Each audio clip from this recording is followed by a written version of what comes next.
there was a terrible van attack that took place in Toronto yesterday. Now, here are some of the information that we know. We know that 10 people are dead, 14 injured, because there was this dude basically ran over people in a rental van.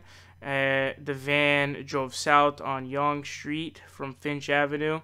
So basically, people were jumping to say that it was a terrorist attack, but it turns out to be a Caucasian male who expressed anger at women. I don't like to take part in these kind of turd-throwing contests of, you know, oh, it's a Muslim attack, oh, it's this, that, it's bullshit.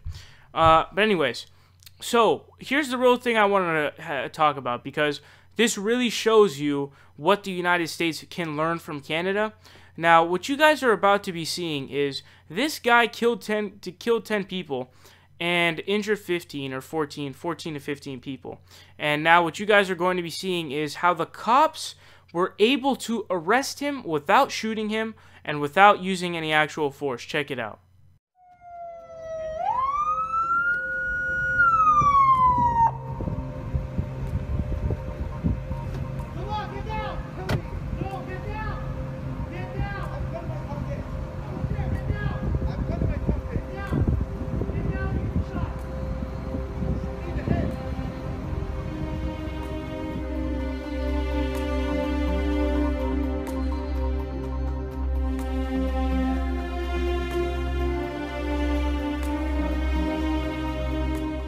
Was he arrested with that incident and not shot? Well, I can tell you it's directly related to the high caliber training that takes place. The officers here are taught to use as little force as possible in any given situation.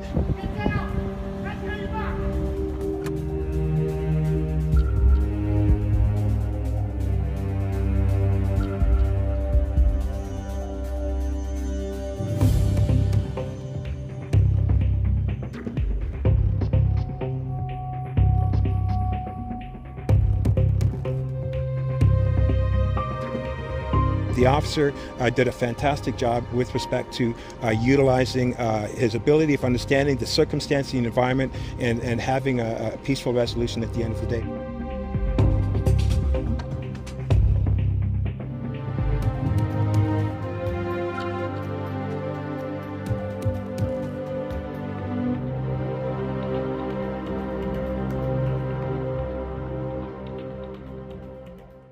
Wow. That was truly remarkable. Not only because that was just such a great policing move and just being such a great policeman, but when you contrast that to what we see in the United States almost on a weekly to like monthly basis, it's really a drastic shift and a drastic change. Now, this police officer who took part in that was later on asked about how, you know, he was so good, and basically what he talked about is that's a focal point in the training. Not that Canada is not the only country where we've seen this.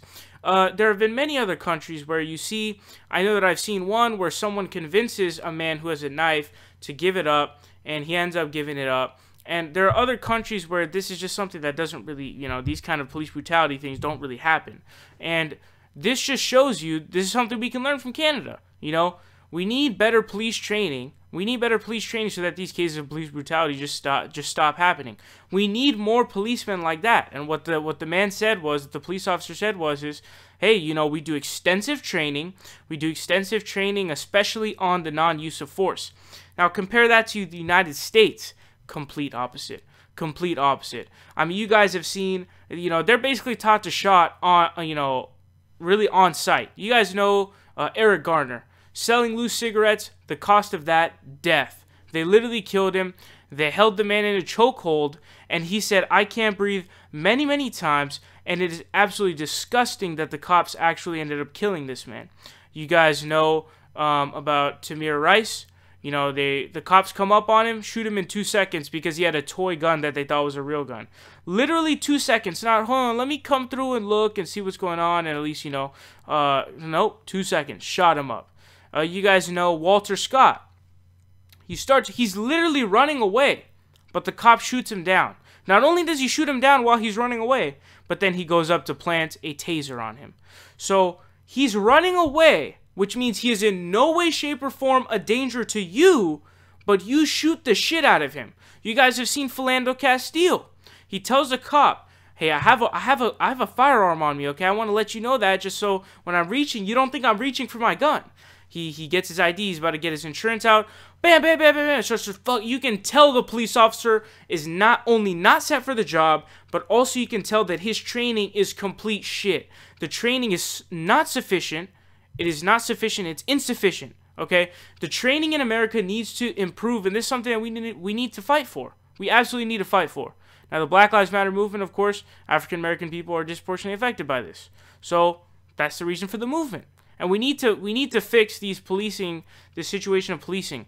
Whether or not you're, oh, BLM is SJW, I don't care. You can't compare that footage to Philando Castile, to Eric Garner, to Tamir Rice, to Philando Castile. You can't, I might have already said Walter Scott. You just can't compare those and be like, oh, you know, it's fine. Black people just need to stop doing this or that. Like, no, you piece of shit. We need to fix the problem. We need to fix police training. Police training must be fixed.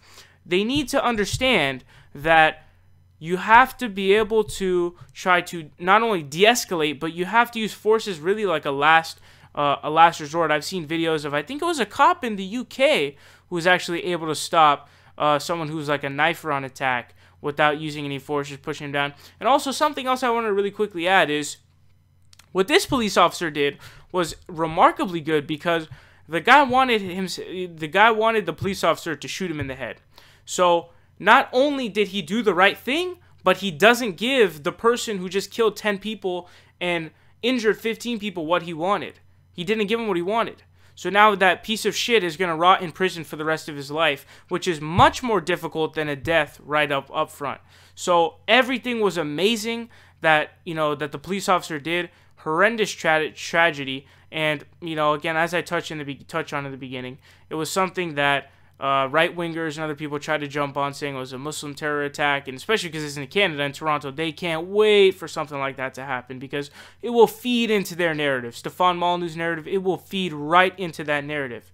But yeah, so we need to improve the training of police officers in the United States, an undebatable issue. Everybody should be able to agree. You can't compare that footage to footage of occurrences in the United States and tell me, no, it's fine. We're all fine. We're not fine, and we need to improve drastically the training that we have for police officers.